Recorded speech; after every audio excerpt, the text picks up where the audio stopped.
प्रिय विद्यार्थियों, सुप्रभात। मैं आशा करता हूँ कि आप अपने घर पर स्वस्थ होंगे और जो भी काम आपको करवाया जा रहा है बड़ी ही तन्मयता के साथ उसको कर रहे होंगे। जैसा कि आप जानते हैं कि लगभग एक सप्ताह की छुट्टियां रखी गई थीं और छुट्टियां बीत चुकी हैं, यूनिट टेस्ट भी हो चुके हैं। कुछ विद्यार्थियों ने यूनिट टेस्ट नहीं दिए, तो मैं आपको यहाँ पर कुछ बातें क्लियर करना चाहूँगा। संगीत जो है वो केवल आर्ट्स के जो विद्यार्थी हैं उनके लिए ऑप्शनल है। वो केवल आर्ट्स के विद्यार्थी जो हैं संगीत विषय और हिंदी विषय में से कोई एक विषय चुन सकते हैं। अन्यथा कॉमर्स के और साइंस के जो विद्यार्थी हैं उन सभी के लिए संगीत जो विषय है वो कंपलसरी है, अनिवार्य है। संगीत विषय उनको लेना ही होगा। कहीं ना कहीं बच्चों को इस बात का भ्रम है, विद्यार्थियों को भ्रम है कि संगीत की जगह हिंदी ले सकते हैं। तो मैं आपको यह बात क्लियर कर दूं कि कॉमर्स और साइंस के विद्यार्थियों को संगीत लेना अनिवार्य है और आर्ट्स के जो बच्चे हैं वह अपनी इच्छा से या तो संगीत ले सकते हैं या हिंदी ले सकते हैं। और जहाँ तक संगीत की बात है तो जैसे कि मैंने शुरू में ही बताया था कि जो संगीत का सिलेबस है केवल 30 नंबर की ही थ्योरी है और 70 मार्क्स का प्रैक्टिकल रहेगा। थ्योरी भी बहुत आसान है, इतना मुश्किल नहीं है। आप 2-3 बार 4 बार उसको ध्यान से पढ़ेंगे तो आप बड़ी आसानी से कर सकते हैं। और अगर किसी प्रकार की कठिनाई आती है तो हम तो बैठे ही हैं आपको करवाने के लिए। तो इस बात को ज़रा ध्यान देंगे कि कॉमर्स और साइंस के विद्यार्थियों के लिए यह विषय अनिवार्य है। इसलिए आने वाले फ्यूचर में, भविष्य में कोई भी टेस्ट कॉमर्स और साइंस के विद्यार्थी न छोड़ें, क्योंकि आगे फाइनल एग्ज़ाम में जो असेसमेंट लगेगी उनका आधार ये जो आप होमवर्क अभी इन दिनों में कर रहे हैं और जो टेस्ट वगैरह आप दे रहे हैं या देंगे वही रहेगा। अर्थात उन्हीं के आधार पर आपका असेसमेंट लगेगा। जो विद्यार्थी अपना होमवर्क सेंड नहीं कर रहे हैं या जिन्होंने यूनिट टेस्ट नहीं दिए हैं उनके असेसमेंट में कटौती रहेगी, अर्थात उनके असेसमेंट पूर्ण रूप से नहीं लग पाएगी या हो सकता है कि असेसमेंट म्यूज़िक की उनकी लगे ना। तो कृपया करके अपने लेक्चर पूर्ण रूप से लगाएं, रेगुलर लगाएं। आपका शुक्रवार और शनिवार को 2 ही क्लासें रहती हैं, तो सभी विद्यार्थी जो हैं क्लासों को ध्यानपूर्वक अटेंड करें, किसी प्रकार की कतोई न बरतें। अगर कुछ समझ में नहीं आता तो व्हाट्सएप नंबर के ज़रिए या डायरेक्ट फ़ोन करके भी आप अपने डाउट्स क्लियर कर सकते हैं।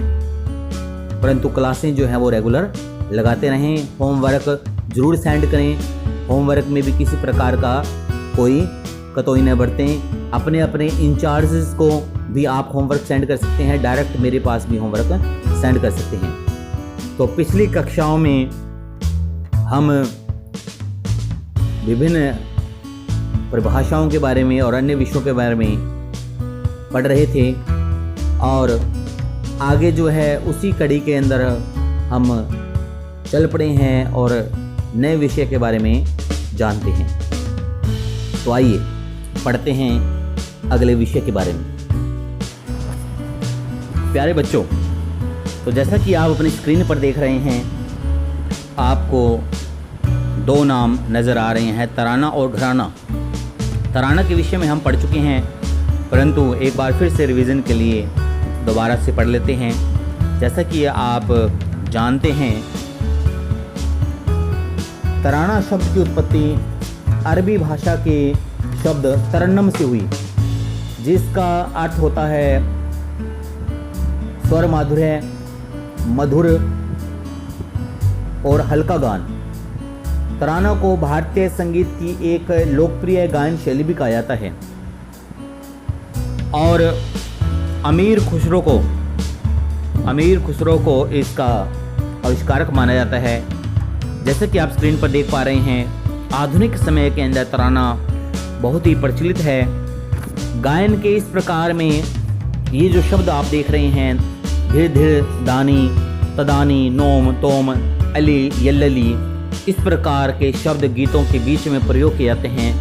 इसको हम तराना बोल देते हैं। कुछ गुणीजन अर्थात कुछ विद्वान तो तराने के जो बोल हैं उनको अर्थहीन मानते हैं।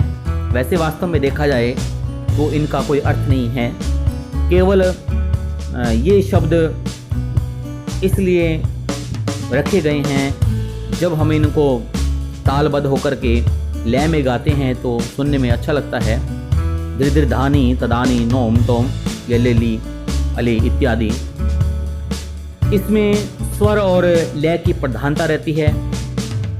तराना जो होता है छोटे ख्याल के बाद, ख्याल जैसा कि मैंने आपको बताया था, ख्याल है कल्पना का गायन। कल्पना करके कुछ भी गा देना उसको ख्याल बोलते हैं। तो छोटे ख्याल के बाद जो छोटी कल्पना है, छोटा गायन है, उसको छोटा ख्याल कहेंगे।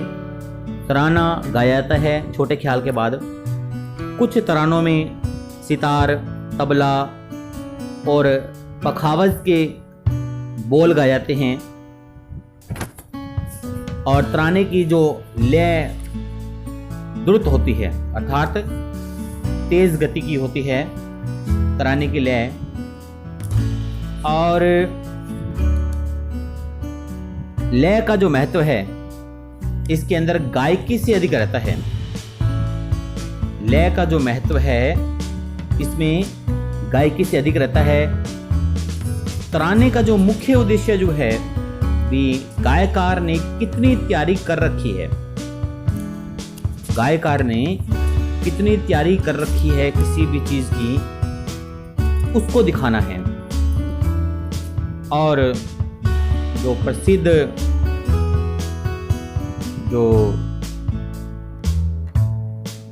कलाकार हुए हैं, नत्थू खां और तानरस खां इत्यादि, इनके जो तराने हैं आजकल बहुत प्रसिद्ध हैं और बहुत लोग जो हैं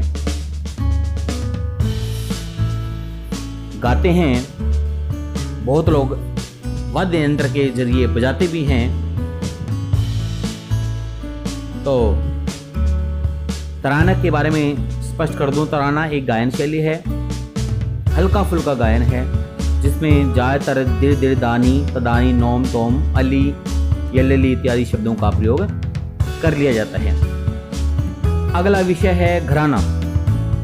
घराने के विषय में हम पढ़ेंगे। जैसा कि नाम से ही जाहिर हो रहा है, नाम से ही आपको क्लियर हो रहा है कि घराना क्या है।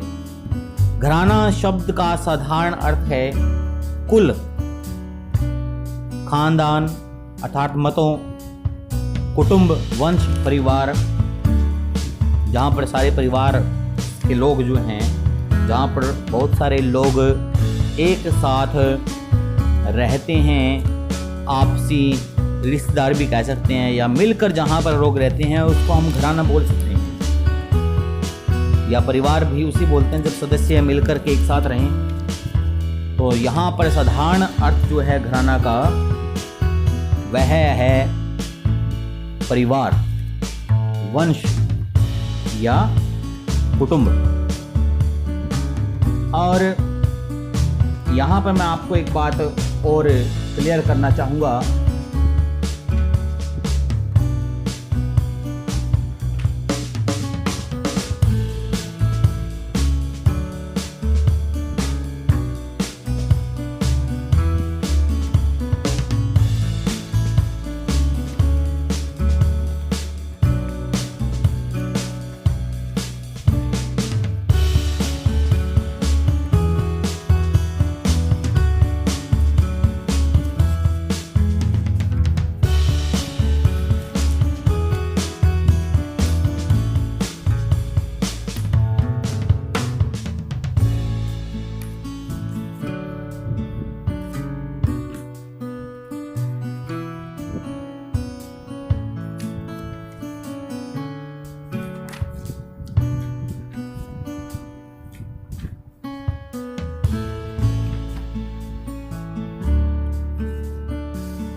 माफ़ कीजिएगा, कुछ लाइट की अव्यवस्था है।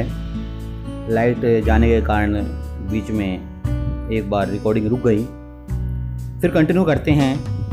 चलिए, घराना शब्द जो है हिंदुस्तानी शास्त्रीय संगीत की एक विशिष्ट शैली है, या यूं कहें कि उसकी देन है।